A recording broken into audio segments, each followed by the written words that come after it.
मोती, तुझे हो क्या गया है? तू अब इस तरह की बिहेव क्यों करने लगा है? तुझे पता है वो पेपर्स कितने इम्पोर्टेंट थे? मैं जानता हूँ पायल के जाने के बाद तू बहुत अकेला पड़ गया है। पायल को बहुत मिस कर रहा है। पायल को तो याद मैं भी बहुत करता हूँ मोती, लेकिन हम कर भी क्या सकते हैं? पायल जहाँ गई है हम उसे वापस तो नहीं ला सकते हैं ना। इसलिए हम दोनों को बहुत समझदारी से एक दूसरे का साथ देकर आगे बढ़ना होगा। पिंकी का ख्याल रखना होगा। और ऐसे भी हमारे साथ अब रंजीत भैया और गीता भाभी है ना। हम सब मिलकर इस सदमे से जरूर बाहर निकलेंगे, तो चिंता मत कर। रंजीत और गीता के नाम सुनकर मोती फिर से जोर जोर से भौंकने लगता है। ये देखकर प्रीतम फिर से हैरान होता है। ये मोती रंजीत भैया और गीता भाभी के नाम सुनकर इतना गुस्सा क्यों हो गया? भौंकने क्यों लगा? आखिर बात क्या है जो मोती मुझे बताना चाहता है, लेकिन मैं उसके बात समझ नहीं पा रहा हूँ। उधर रंजीत और गीता मोती की हरकत से परेशान थे। ये कुत्ता आज हमारा बना बनाया खेल बिगाड़ दिया। अगर ये हर वक्त प्रीतम के पास रहेगा तो हमको हमारे इरादे में कभी कामयाब नहीं होने देगा। इस कुत्ते का तो कुछ ना कुछ करना ही पड़ेगा। उसके बाद रंजीत और गीता एक प्लान बनाते हैं।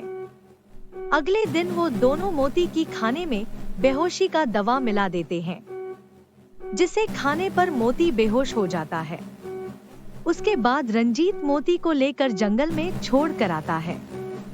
उस कुत्ते को हमने इतना दूर छोड़कर आए हैं कि जब उसे होश आएगा तो वो घर कभी पहुंच नहीं पाएगा। और उससे पहले अगर वो किसी जंगली जानवर के सामने आ गया तो समझो वो कुत्ता ईश्वर का प्यारा हो जाएगा। सुनो गीता, मैं जायदाद की नया पेपर्स बनाकर लाया हूँ।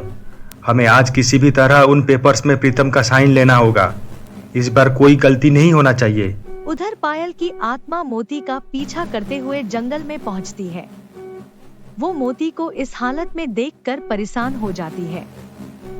मोती, आंखें खोल मेरे दोस्त, होश में आ जा मोती, होश में आ जा।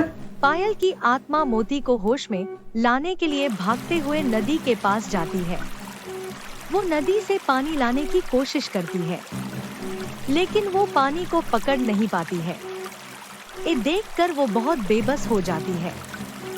वो दुख के मारे पास में स्थित एक शिव मंदिर को जाती है और उधर रंजीत घर पहुंचकर जायदाद की पेपर्स में प्रीतम का साइन लेने जाता है। प्रीतम, इस पेपर में तुम्हारा साइन चाहिए। कल तो मोती की वजह से तुम पेपर्स में साइन नहीं कर पाए, इसलिए आज फिर से मैं नया पेपर्स बनाकर लाया हूँ।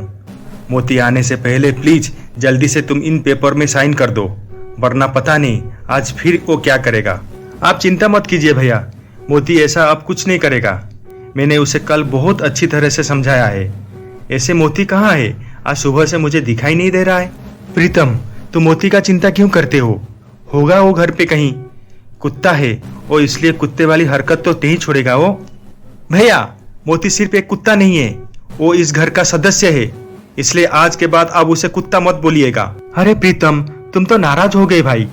मैं तो बस ऐसे ही कह दिया था। प्लीज तुम गुस्सा मत हो और इस पेपर्स में साइन कर दो। उसके बाद प्रीतम पेपर्स में साइन कर देता है। उधर पायल की आत्मा भगवान शिव जी के आगे फुट फुट कर रोती है। ये आपने क्या किया प्रभु? मेरे साथ ऐसा क्यों किया? मैं तो आपकी भक्त थी ना, दिन रात आपकी पूजा करती थी, तो फिर आपने मेरे साथ ऐसा क्यों किया? उन जालिमों ने मुझे धोखे से मार दिए। अब उनका नजर प्रीतम की जायदाद के ऊपर है। वो मेरी बच्ची और मेरी प्रीतम को भी मार देना चाहते हैं। मैं मेरी बच्ची और मेरे पति को बचाने के लिए कुछ नहीं कर पा रही हूँ। मैं अब एक आत्मा हूँ, इसलिए मैं किसी भी चीज को अब पकड़ नहीं पा रही हूँ। यहाँ तक कि मैं मेरी बच्ची को भी गोदी में ले नहीं पा रही हूँ, उसको दूध पिला नहीं पा रही हूँ। एक मोती ही था जो मेरी मदद करता था, लेकिन उन जालिमों ने पता नहीं उसके साथ क्या किया। वो अब बेहोश है। दया करो प्रभु, मुझ पर दया करो, मुझे शक्ति दो, जैसे कि मैं अपनी बच्ची और अपने पति का रक्षा कर पाऊं उन जालिमों से उन दोनों को बचा पाऊं। प्लीज भोलेनाथ, मुझ पर दया करो। मेरी पुकार सुन लो भगवान, मेरी पुकार सुन लो।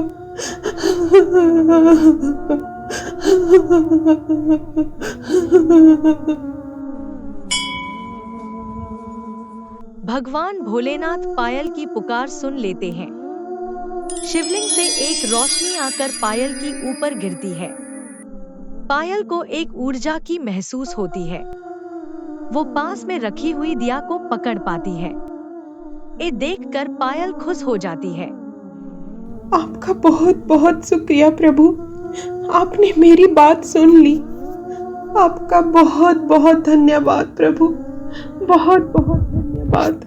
उसके बाद पायल की आत्मा खुशी मन से मोती के पास जाती है। उसके ऊपर वो पानी छिड़क कर उसे होश में लाती है। मोती, तू ठीक है ना दोस्त?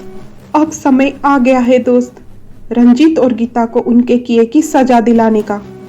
मैं अब उनसे हर एक तकलीफ का बदला लूंगी जो उन लोगों ने मुझे और मेरे परिवार को दिया है, तुझे दिया है। मैं उन दोनों को नहीं छोड़ूंगी, कभी नहीं छोड़ूंगी। मोती, अब चल, घर चलते हैं। उसके बाद पायल और मोती घर पहुंचते हैं। वहां वो देखते हैं कि देखो गीता, ये रही प्रीतम की जायदाद की पेपर्स। अब ये मेरे नाम पर हो गया है। अब प्रीतम का घर, ऑफिस सब मेरे नाम पर हो गया है। अब प्रीतम का इस घर पे कोई काम नहीं है। आज ही मुझे उसका और उसकी बच्ची का कुछ न कुछ अंजाम करना होगा। फिर कल हम दोनों इस घर में राज करेंगे, राज। ये बात सुनकर पायल गुस्सा हो जाती है और वो रंजीत और गीता के पास जाकर वो फाइल रंजीत की हाथ से खींच कर ले जाती है और उन दोनों को मारने लगती है। ये देखकर रंजीत और गीता डर जाते हैं।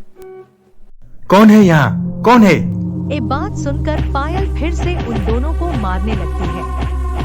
तुम दोनों मेरी बच्ची और मेरे पति को मारना चाहते हो? मेरी प्रीतम की जायदाद हड़पना चाहते हो? मैं तुम दोनों को ऐसा कभी करने नहीं दूंगी। अब मैं अपनी पति और बच्ची का ख्याल और उनका रक्षा करूंगी। ऐसे कहकर पायल उन्हें फिर से मारने लगती है। वो दोनों डर के मारे वहां से भाग जाते हैं।